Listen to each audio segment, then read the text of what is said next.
ಸ್ನೇಹಿತರೆ, ಎಲ್ಲರಿಗೂ ನಮಸ್ಕಾರ. ನಿಮ್ಮ ಹತ್ರ ಏನಾದರೂ ಪಿ ಎಫ್ ಅಲ್ಲಿ ನೇಮ್ ಚೇಂಜು, ಇಲ್ಲಾಂದರೆ ಡೇಟ್ ಆಫ್ ಬರ್ತ್ ಚೇಂಜು, ಇಲ್ಲಾಂದರೆ ಕೆಲಸ ಬಿಟ್ಟರೆ ಡೇಟು ಈ ಥರ ಏನಾದರೂ ತೊಂದರೆ ಆಗಿದ್ದರೆ, ಮತ್ತು ನೀವು ಮಾಡಿರುವಂಥ ಕೆಲಸದಲ್ಲಿ ಏನಾದರೂ ಆ ಕಂಪ್ನಿ ಏನಾದರೂ ಕ್ಲೋಸ್ ಆಗಿತ್ತು ಅಂತಂದರೆ, KYC ಅಪ್ಡೇಟ್ ಆಗಲಿ, ಇಲ್ಲಾಂದರೆ ಅಮೌಂಟ್ ವಿತ್ಡ್ರಾ ಆಗಲಿ, ಈ ಥರ ಏನೇ ಪ್ರಾಬ್ಲಮ್ ಇದ್ದರೂ ನಮಗೆ ಸಂಪರ್ಕಿಸಿ, ನಾವು ಅದನ್ನು ಸಾಲ್ವ್ ಮಾಡಿಕೊಡ್ತೀವಿ. ವಿತಿನ್ 15 ಡೇಸಲ್ಲೇ ಅದು ಸಾಲ್ವ್ ಆಗುತ್ತೆ. ತುಂಬ ಜನಕ್ಕೆ ನೇಮು ಮತ್ತು ಡೇಟ್ ಆಫ್ ಬರ್ತ್ ಇದಕ್ಕಿಂತ ಜಾಸ್ತಿ ಅದರಲ್ಲಿ ಒಳಗಡಿಸ್ಕೊಂಡಿದ್ದಾರೆ. ಯಾಕಂದರೆ ನೇಮ್ ಚೇಂಜ್ ಆಗಲ್ಲ, ಡೇಟ್ ಆಫ್ ಬರ್ತು ಇದಕ್ಕೆಲ್ಲ ತೊಂದರೆಗಳನ್ನು ಕೊಡ್ತಾ ಇದ್ದಾರೆ.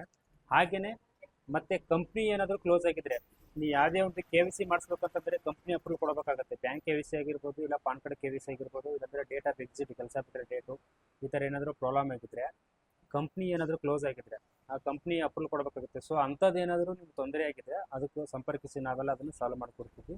ವಿತಿನ್ 15 ಡೇಸಲ್ಲಿ ಅದು ಸಾಲ್ವ್ ಆಗುತ್ತೆ. ತದನಂತರ ಅಮೌಂಟ್ ವಿತ್ಡ್ರಾ ಆಗಿರ್ಬೋದು, ಈ ನಾಮಿನೇಷನ್ ಆಗಿರ್ಬೋದು, ಅಡ್ವಾನ್ಸ್ ಆಗಲಿ, ಫುಲ್ ಸೆಟ್ಲ್ಮೆಂಟು, ಪ್ರತಿಯೊಂದೂ ನಾವು PF ಸರ್ವಿಸನ್ನು ಕೊಡ್ತಾ ಇದ್ದೀವಿ. ಮೇನಾಗಿ ಅದೇ ನೇಮು, ಡೇಟ್ ಆಫ್ ಬರ್ತು ಮತ್ತು ಡೇಟ್ ಆಫ್ ಎಕ್ಸಿಟು, ಇಲ್ಲ ಕಂಪ್ನಿ ಕ್ಲೋಸ್ ಆಗಿದ್ರೆ, ನೀವು ಎಷ್ಟೋ ವರ್ಷ ಕೆಲಸ ಮಾಡಿರ್ತೀರ, ಆ ಕಂಪ್ನಿ ಕ್ಲೋಸ್ ಆಗಿದ್ರೆ ಆ ಅಮೌಂಟ್ ಹೆಂಗೆ ತಗೊಳ್ಳೋದು ಅಂತ ನಿಮ್ಗೆ ಐಡಿಯಾ ಇರಲ್ಲ. ಸೊ ಅದನ್ನು ನಾವು ಸಾಲ್ವ್ ಮಾಡಿಕೊಡ್ತೀವಿ ಸ್ನೇಹಿತರೆ. ಸೊ ದಯವಿಟ್ಟು ಈ ವಿಡಿಯೋ ತುಂಬ ಇಂಪಾರ್ಟೆಂಟ್ ಇದೆ. ಸೊ ದಯವಿಟ್ಟು ಎಲ್ಲರಿಗೂ ಈ ವಿಡಿಯೋ